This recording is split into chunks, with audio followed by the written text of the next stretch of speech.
Bem-vindas ao nosso podcast Corticose. O episódio de hoje vai ser sobre curiosidades. Por curiosidade, o que é que estás a costurar esta semana? Esta semana estou a costurar, estou a produzir a coleção de verão. Portanto, estou a produzir todas as mochilas com os padrões novos, ponchos, necessaires e umas novidades, para depois ir tratar da parte da sessão fotográfica. Eu esta semana só estou a fazer cerimónias, porque já acabei a coleção de verão, já fotografámos, vou lançar agora, já estou a desenhar a coleção do outono, portanto é uma semana assim que está ali no meio, pronto, sim, nem é arroz nem é batatas, é ali no meio. E pronto. Não é carne nem é peixe. Sim, não, sim. Podemos falar já agora sobre curiosidades. Experiências estranhas com algum cliente, alguma coisa tipo completamente inusitada? Eu tenho uma experiência, mas isso foi quase no início. Eu não gosto de falar mal dos clientes, né? Sim. Mas imagina, essa senhora veio falar comigo porque queria uma almofada nuvem com o nome dela, o nome do pai e depois por baixo tinha o nome da filha.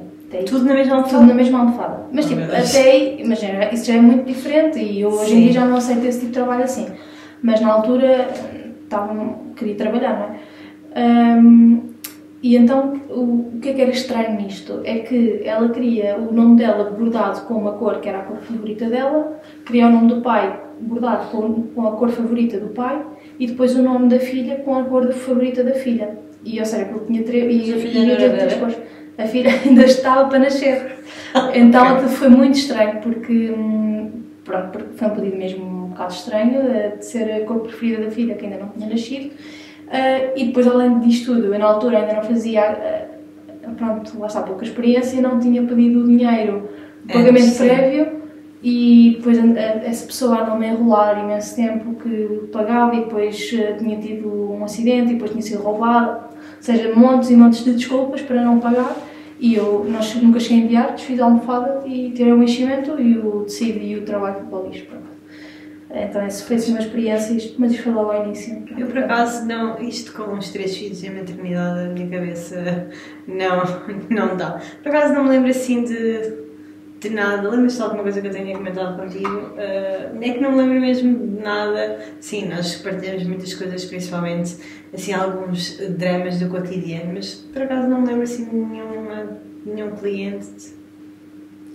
Imagina, às vezes tens pedidos assim especiais, sim. Ainda agora há pouco tempo falaste, foi agora acho, daquela menina que não queria folhos, nem sim, a Mariana. Mariana. Então foi um pedido especial. Sim. Mas imagina, isso também não é inusitado, é só um pedido. É um pedido diferente. Por exemplo, a Mariana pediu-me um vestido de cerimónia para a primeira comunhão, sem laços, sem folhos, sem golas, sem rendas, sem nada. Ela queria mesmo um vestido simples. Queria só uma... Quer dizer, ela não queria. Ela queria que tivesse uma faixa em lilás, que é das cores preferidas dela.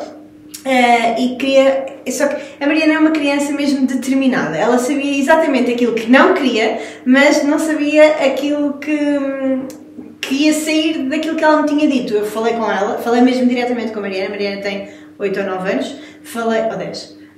Tem por aí. Eu falei diretamente com ela pediu-me exatamente aquilo que queria e no final recebi um áudio dela a agradecer e falei com ela, porque como ela queria a faixa, eu nunca tinha feito um vestido com uma faixa, sem ser faixa tipo dos vestidos de cerimónia, sem ser atrás de dar um laço. Então eu combinei com ela que ficava só a faixa aqui solta, mas costurada aqui do lado, mas pronto, não foi tipo assim, não foi uma experiência estranha, foi um pedido diferente porque... Pronto, as meninas de 9, 10, 11, 12 anos já sabem exatamente o que querem, pronto, é mais complicado, mas é tão giro quando depois fica o resultado perfeito. Ainda hoje recebi mais mensagens da Mariana e da mãe a dizer que toda a gente amou o vestido e pronto, são coisas que depois ficam assim. É um reconhecimento. Sim, é muito bom, mesmo muito bom. Já que estamos a falar assim de desafios, erros, qual foi assim o erro que te lembraste que mais te marcou, o que é que aprendeste com ele? Isto até soa um bocado mal, parece que eu que não erro, mas sim. não estou a ver, não estou... Sim, eu não é tipo erro mesmo, mas às vezes, como estou a fazer muita coisa ao mesmo tempo, houve uma vez, acho que até estava a falar contigo, que tinha um pedido de 3 vestidos de cerimónia exatamente iguais. Era um de 3, um de 5 e um de 6 anos, e eu cortei um de 3, um de 4 e um de 6. E depois, lembras que eu tinha acabado de fazer a encomenda toda, estava a passar a ferro e a embalar, quando olhei para a etiqueta e vi, ei, cortei mal, então pronto, fiquei com esse vestido e tive que refazer. Tipo, não foi um erro, quer dizer, foi um erro meu, mas não foi um erro tipo, pronto, foi um erro meu. Eu é que não... Sim. Falta de atenção. Sim, o que é que aprendi com ele? É assim, nós fazemos tanta coisa ao mesmo tempo que às vezes não dá mesmo para... Pronto, mas erros mesmo. Quer dizer, quando comecei a costurar, lembras-te, não foi um erro, mas aquilo que eu comentei no episódio anterior, que não sabia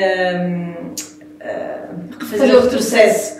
Ou seja, não foi tipo um erro, mas aprendi que aquilo se começava a soltar e tal, e que tinha que fazer essa parte, pronto. Sim.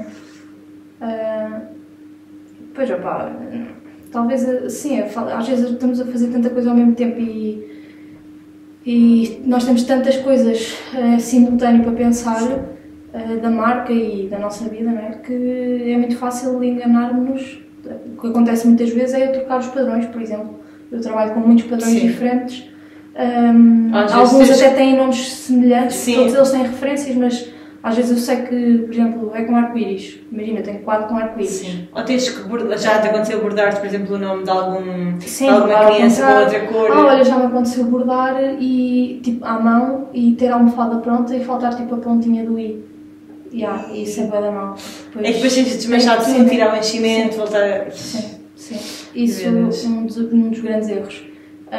E só reparei porque eu fiz um story e houve uma pessoa que me mandou mensagem a dizer não falta a pontinha do i. Sério? Porque eu não tinha visto. Olha, mas foi bom porque ao mesmo tempo, tipo, imagina que ia para a cliente e o cliente era muito mais chato. E tens tipo alguma peça assim que te deu mais trabalho e que não estavas à espera que desse assim tanto? Olha, tiveste o caso das mochilas? Tirando as mochilas, também já falámos no primeiro episódio, os planos foram super desafiantes, demorei imenso tempo porque foram construídos de raiz. Eu lembro dos experimentos da minha filha. Imagina, em montes de crianças. Em miúdos não, mas tipo, à vontade para aí uns 10 miúdos que eu experimentei, porque depois tem 3 tamanhos diferentes. Sim, na altura estavas com dúvidas na abertura da cabeça. Era a abertura da cabeça, porque eu já não queria ficar esgargalado aqui. Eu antes destes tive uns clones que eram comprados, já feitos, só que imagina a abertura da cabeça era bué pequena, para uma cabeça normal de uma criança, então fiquei com muitos deles em stock porque não assentava exatamente. Porque eles não entravam literalmente na cabeça da criança, ou tinhas que fazer bué da força. Então isso era uma das minhas preocupações a desenhar o molde, depois era que o carapuço quando estivesse na cabeça assentasse bem na cabeça, depois era o comprimento do poncho, ou seja, são muitos fatores e eu queria fazer o molde de raiz, porque não queria buscar moldes que já existiam, neste caso. Então isso foi um bocado mais desafiante do que eu estava a pensar, porque pensava que seria um bocadinho mais fácil, mas pronto, mas agora já tenho o molde feito e agora é produzir. Uma das peças que não é que mais me deu trabalho, mas que mais desafiante foi quando me desafiaram a fazer o meu primeiro vestido de cerimónia, até foi para a Margarida da Inês Moraes Alarcão. Sabes quem? Ela desafiou-me na altura a fazer o vestido da Migui para o batizado ou casamento, já não me lembro, que ela ia ter. E então foi aquela sensação de... mais para trás. Não, primeiro foi com ela. Foi aquele misto de eu sou capaz, mas também não sei o que é que vai sair daqui, então foi tipo um mix e ela disse não, eu confio, quero mesmo que a Migui leve o vestido feito por ti, disse-me como é que queria, então foi engraçado porque a partir desse tantos que eu já fiz, entretanto, é giro ver a evolução. Sim, e foi super simples na altura. Sim, mas já o vestido... Sim, é mais trabalhoso, mais complexo. Sim. Porque requer, imagina, a cerimónia, como tu sabes, é feita muita por encomenda, as pessoas podem escolher tirar um fedinho, acrescentar uma gola, rendas, então é aquela peça mesmo que requer mais atenção, não pode ser feita de qualquer maneira, não pode ser feita em série, como a maior parte das coleções, que eu corto e cozo tudo uma vez. Requer ali mais um trabalho minucioso, ainda por cima tens que vincar as costuras mesmo bem para o vestido ficar cair. O linho é super chato de trabalhar porque fica com bué-vinhos facilmente, ou seja, tu tens mesmo que ter muito cuidado e as voltas e aquilo, mas pronto, é um trabalho que fica mesmo diferente. Agora a nível da parte de trabalho mesmo, o próximo desafio que eu tenho em mãos, que foi mesmo também uma cliente que desafiou, é toucas para bebés em tecido, com o folhinho na ponta e algumas com renda para cerimónia. E vou tentar daqui a uma semana e vamos lá ver como é que corre. E depois também queria muito fazer aquelas peças com os favos aqui à frente, que são todos escritos à mão. Pronto, vai ser um dos próximos desafios também, espero eu. Coragem! Não, depois eu ensino-te como é que é, se quiseres. Não, obrigada. Diz-me uma coisa, nós como falamos muitas vezes, às vezes estás tipo a ouvir música, outras vezes sou eu que estou a ouvir música, outras vezes vejo a novela enquanto costuramos. A nível de podcasts, costumas ouvir, já estamos a fazer um, não é? Sim. Costumas ouvir o podcast de alguém em específico? Sim, sim. Há dois que eu não perco nenhum episódio, é o do Ricardo Campanha, que acho que até conheces. Sim, foi da minha turma, sim, não foi mesmo da minha turma. Sim.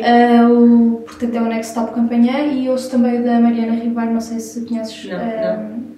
Também eu sou da Mariana Ribeiro, gosto muito de... uma rapariga com 20 e tal anos e fala sobre como a evolução dela própria enquanto pessoa e em definir os seus objetivos e lutar por eles. E agora também falo muito sobre corrida e sobre desporto, e acaba por me incentivar um bocado também a manter a minha atividade física.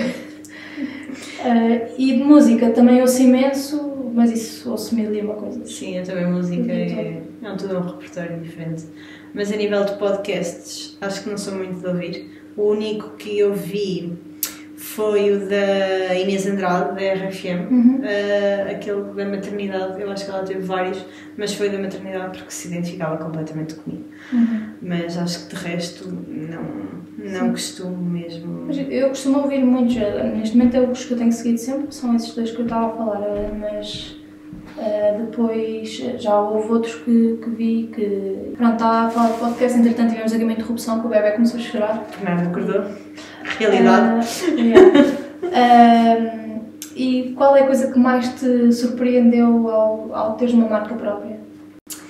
Então, eu achava que ter uma marca própria era tipo uma cena, uau, isto vai ser super chill, vou conseguir acompanhar bem os meus filhos, vou brincar muito com eles, ter grande, como é que eu tenho de explicar, grande disponibilidade. Não, isso não acontece de todo. Tens flexibilidade, efetivamente, de horário. Por exemplo, se algum deles me ligarem da escola, eu consigo ir ter com ele. Se algum estiver doente, consigo ficar com ele. O André também trabalha em casa, também é muito mais fácil essa flexibilidade. A nível de as coisas têm que estar feitas na mesma. Portanto, seja tu a trabalhares às 6 da manhã ou às 4 da tarde, as coisas têm que estar feitas. Portanto, tem o seu lado bom e o lado mau. Gosto muito de trabalhar por conta própria, de ser eu a definir aquilo que quero trabalhar, aquilo que quero fazer. Não tens ninguém a mandar aí. Sim, isso é completamente diferente. Ao mesmo tempo, é muito trabalho sobre nós. Tu também tens uma marca própria. Ainda não concilias a vida, filhos com trabalho, mas já sabes tudo o que uma marca acarreta, não é? Todos os desafios, tudo aquilo que as pessoas... Sim, imagina, tipo, não tenho filhos, mas são fases diferentes da vida. Não tenho filhos, mas tenho outras obrigações e outras coisas que se calhar tu também não tens porque tu tens filhos. Pois é isso. Eu acho que o que eu não... Isso também me acontece, eu achava que ia ter imenso tempo para fazer tudo, e eu sentia muito essa flexibilidade, principalmente quando estava a trabalhar na marca do Flamingo, mas quando estava em Santarém tinha disponibilidade para ir buscar o meu filhado, o Mateus, à escola, e ia levá-lo muitas vezes, ia buscá-lo, fazia surpresas, conseguia gerir isso muito, na altura conseguia gerir muito bem, também tinha muito menos volume de trabalho. Sim. Hoje em dia já não tenho, estou longe, já não dá para fazer esse tipo de coisas, mas eu sinto fazes outras. Mas imagina, eu sinto que neste momento, se mesmo que eu tivesse em Santarém, que tivesse a possibilidade, ou que ele me pedisse para ir, ou assim, não era muito fácil. Sim. Claro que tens a flexibilidade, mas vais sempre estar a interromper o teu ritmo de trabalho, estás sempre não é só aquilo que passa, não é? Não é só fazer passar os moldes e costurar, não sei o que, há todo um trabalho, tipo redes sociais, pensar tipo, no que é que queres fazer, como é que vais divulgar, posts, stories, a parte da contabilidade, site. Sim, é tanta coisa, eu acho que... Sim. Mesmo hoje em dia, sendo uma marca própria, não temos assim tanta... Temos flexibilidade, mas não temos tanta disponibilidade. Há flexibilidade horária, não há a flexibilidade toda que nós achávamos que íamos ter. Sim, e também a parte de financeiro, eu achava que ia... Ser tipo, que ias viajar todos os meses. Sim, e não é bem assim, depende muito... Há fases muito boas, em que tens um monte de encomendas e às vezes não sabes para onde virar. Sim, este mês, por exemplo, eu tive um mês muito bom, mas é aquela cena, eu como já estou a tratar do Natal, do outono e dessas coisas, eu já estou a avançar com o dinheiro para comprar tecidos, para começar a desenhar, para começar a produzir, então não é... Sim, mas nem todos os meses são bons, tipo, há muitos meses que... Sim, janeiro, fevereiro, março, que tu não sabes, péssimos. Agosto costuma ser tipo terrível. Ou seja, tipo, pronto, é mesmo uma imprevisibilidade. E pronto, acho que era as contas estão lá todas para pagar na mesma, não é? Caso tenhas um bom mês ou um mau mês, portanto é difícil gerir essa parte. Tens que guardar, quando tens um bom mês, tens que ter consciência e educação financeira para saberes que, ok, este mês correu bem, mas não posso gastar tudo, porque vão haver meses que não vão ser tão bons. E nunca sabes quais é que são esses meses, podes ter uma ideia, mas... um fundo de maneio para esses meses piores, sim. E como é que lidas com a pressão de teres de ser criativa, tipo, todo o tempo? Eu digo já, eu não sou criativa o tempo todo, de todo. Às vezes há dias que eu acordo e digo, acho que vou fazer assim, assado, como eu te digo muitas vezes e tu não imaginas, mas é o habitual, eu também digo ao André, ele não imagina que eu digo, vou fazer assim, vai ficar lindo. Não, ninguém imagina. Então, tipo, acho que aquela combinação vai ser muito boa e no resultado final não gostei. Ou seja, por exemplo, lembro-me da coleção a última da primavera, eu tive modelos que refiz 2 e 3 vezes porque lembras-te daquele com a bola, com o amarelo e tudo, do filhinho? Sim, é isso. Mas pronto, eu experimentei, aquilo que eu até experimentei tinha os vivos e que foi de uma maneira, depois de outra e teve 4 versões diferentes até chegar ao modelo final. E pronto, não dá para ser criativo o tempo todo, mas pronto, fala a ti. Eu tenho um bocado de dificuldade na parte criativa, então inspiro-me muito mais nas necessidades reais dos clientes que chegam até mim e pedem isto ou aquilo, mas além de ter a ideia, para mim mais difícil ainda é as primeiras execuções. Ou seja, imagina, tens uma ideia, até a tua cliente pediu-me uma vez no mercado uma lancheira. Eu já tenho uma lancheira na cabeça, tipo, há 2 anos. Sim, eu já usei, aliás, eu uso uma lancheira tipo feita por ti para experimentar, lembras-te na altura? Sim. E tem dado imenso jeito. Mas imagina, essa ideia da lancheira já tem para aí 2 anos. Depois a Elsa, aliás, já vários clientes tinham pedido, mas a Elsa, como foi pessoal, acaba por ser um contacto diferente, pediu-me e eu voltei-me a focar novamente na questão das lancheiras. E eu não quero exagerar, mas eu já fiz para aí umas 10 lancheiras e ainda não está como eu quero. E depois fico super frustrada por não conseguir fazer à primeira, nem à segunda, nem à terceira. O tempo todo. Pois é o tempo, é o material e eu saber que ainda não é aquilo e então tenho muita dificuldade em ter produto novo porque eu sei que o processo até chegar ao produto final, pronto, para mim é um processo muito difícil. Percebo-te, eu agora, como eu te disse, eu vou começar as toucas e eu já sei que até ter mesmo aquele modelo exatamente que quero vai ser tipo uma dor de cabeça, mas pronto, são desafios, faz parte e faz parte do crescimento. E quando conseguimos chegar àquele ponto final em que está perfeito e que vamos vender, é qualquer coisa de espetacular, de gratificante, digamos assim. Para terminar aqui, diz-me só uma coisa, tens algum guilty pleasure de costureira ou sei lá, quer dizer, temos, as duas juntas temos. Exato, deve estar a pensar a mesma coisa que eu. Comprar tecidos. Quando vamos comprar qualquer coisa, tipo, Rita, estás a precisar? Não, eu também não, mas olha este tão bonito. Imagina, isso acontece muito quando vamos aos mercados das feiras de tecidos. Sim. Às vezes eu compro um bocado por... Imagina, nos mercados eu tento controlar bastante, mas acabo por ser as compras que faço, algumas delas eu sei que são por impulso. Mas, por exemplo, tenho muito mais dificuldade em fazer a compra online e controlar-me online do que propriamente quando estou fisicamente. Ainda esta semana a minha fornecedora ligou-me, eu tinha acabado de receber uma encomenda deles, voltou-me a ligar e perguntar, não precisa disto? E eu, por acaso essa cor até me dava jeito, e realmente essa dava, mas depois ela pergunta, então não precisa disto? Ela também é boa vendedora. E eu, sim, também para mandar vir esse. Sim, ou seja, eu não ia sequer encomendar nada e acabei a mandar vir mais 4 tecidos plastificados. E tipo, é ridículo. Eu já não tenho sítio para pôr tanto tecido e tenho que vender tecidos antigos que já não têm tanta saída. Sim. E mesmo assim, mesmo que eu vendesse esses tecidos todos, ainda já não tenho espaço. Sim, não vamos falar sobre isso porque há toda uma panóplia de tecidos que eu tenho que já não uso bué e que estão lá tipo num cantinho que eu digo sim, eu ainda vou usar. Sim, mas é sempre essa ideia, tipo, isto ainda vai servir. Sim, ainda vai dar. Ainda vai dar para alguma coisa. Sim. É isso, é os retalhos, tipo... Sim.